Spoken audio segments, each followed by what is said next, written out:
네, 서울 노원을 고영진 의원입니다. 참고인으로 오늘 남기어 토지자유연구소장님 나오셨죠? 네, 네네. 네, 참석해 주셔서 고맙습니다. 출석해 주셔서. 오늘 아까 좀 전에 정혜전의 질의에서도 옆에 계신 우리 홍남기 경제부총리님 방 빼는 문제가 우리 전 국민의 관심사가 되어 있어서 잠깐 논의를 한 바가 있습니다. 그만큼 지금 전세 가격 폭등이 국민적인 어떤 걱정거리로 지금 되고 있지 않습니까? 근데 이렇게 이제 전세 가격 폭등이 이명박 정부 시기에도 한번 있었죠. 예, 예. 네, 그리고 지금 우리 문재인 정부 들어서 부동산 대책이 발표되는 와중에 전세 가격의 상승세가 더 가파르게 올라가고 있습니다. 그래서 이 원인을 우리의 어떤 그 부동산 정책에 따른 부메랑이다. 뭐 이렇게도 얘기를 하면서 책임을 우리 문재인 정부 측에 전가하는 그런 지적도 있습니다. 우리 소장님이 보시기에 여기 전세 가격이 오르는 이유가 뭡니까? 예, 제가 보기에는 임대차 3법하고는 좀 관계가 없어 보이고요. 저금리가 가장 문제인 것 같습니다. 그러니까 임대인은 금리가 낮아지면 결국 이제 월세로 전환하려고 하는 욕구가 생기고 유인이 생기고, 또 임차인은 월세가 더 좋으니까 월세 수요로 남게 되고, 그러니까 전세에 대한 공급은 부족하고 전세 수요는 그대로 있거나 더 늘어나고, 여기서 이제 미스매치가 나면서 전세 가격이 급등한 거고, 장기적으로는 이제 정부가 공공임대주택을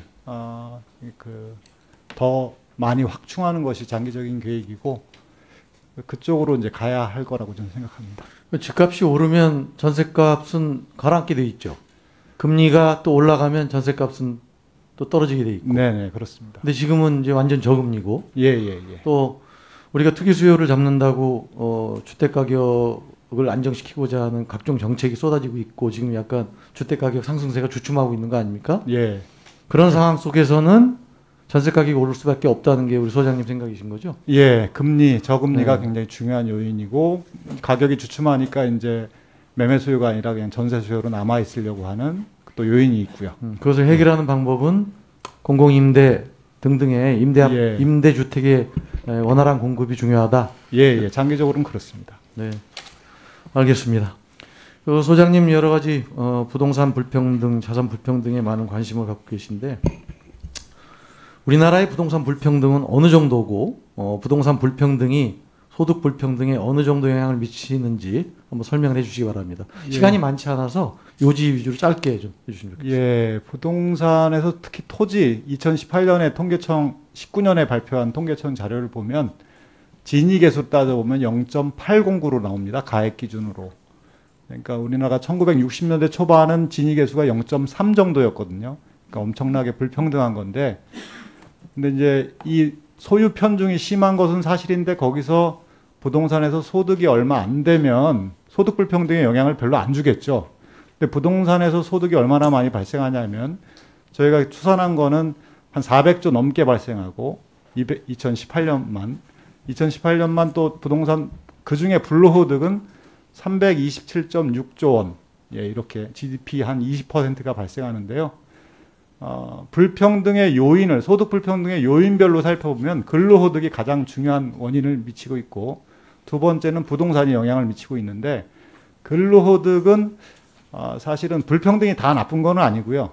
정당한 원인에 의한 불평등으로 상당히 볼 수가 있습니다. 그러나 부동산으로 인한 불평등은 상당 부분, 거의 대부분 부당한 원인에 의한 불평등이고, 사회 구성원들을 낙담시키고 경제 구조를 왜곡시키는 그런 역할을 지금 하고 있죠. 예. 네네, 알겠습니다. 문재인, 아까 우리 존경하는 김경엽 위원님께서 우리 정부의 좀 잘못한 점, 실정이 뭐냐고 질문하면서 그 답을 주셨는데, 그게 이제 부동산 문제입니다. 부동산 폭등을 막지 못했다. 예. 네? 그런 거였거든요. 소장님이 보시기에 우리 문재인 정부가 이렇게 정부에서 부동산 가격이 급등한 요인이 주로 무엇이며, 정부의 부동산 대책이 성공을 거두지 못한 이유는 뭐라고 보시는지 특히 2018년 종부세 세율 올린 적이 있는데 투기를 못 잡았거든요. 네네. 이러한 정부가 내놓은 정책 중에 아쉽거나 문제가 있다고 보시는 점이 무엇인지, 그리고 혹시 예, 예. 저는 이 정부가 들어선 초기에 질서를 바로잡을 수 있는 저로 기여했는데, 질서 중에 가장 중요한 거는 보유세 강화의 장기 로드맵을 제시하는 건데요. 로드맵을 제시하지 않았고 17년 연말에 보면 임대사업자에 대해서 종부세나 재산세 혜택을 주겠다라고 하는 게 나왔습니다. 그리고 이제 18년 중반에 보면 이제 종부세를 강화했지만, 종부세라고, 보유세라고 하는 것은 단기적으로 강화할 수가 없거든요. 장기적인 목표를 세우고 그거를 어떻게 달성할지를 제시하고 그것을 시장이 받아들이도록 했어야 하는데, 항상 이제 단기적인 대책에 치중을 했고, 그 다음에 이제 그 문제가 이제 핀셋 규제에 치중을 했죠. 예, 그것이 중요한 실패의 원인이라고 보는데, 지금이라도 저는 보유세, 재산세와 종부세를 포함한 보유세에 장기 목표를 제시하고 앞으로 한 10년 동안 이렇게 목표치대로 계속 갈 거다라고 하는 것을 제시하고 입법화에 성공한다면 부동산 문제의 상당 부분을 해결할 수 있다, 이렇게 생각합니다.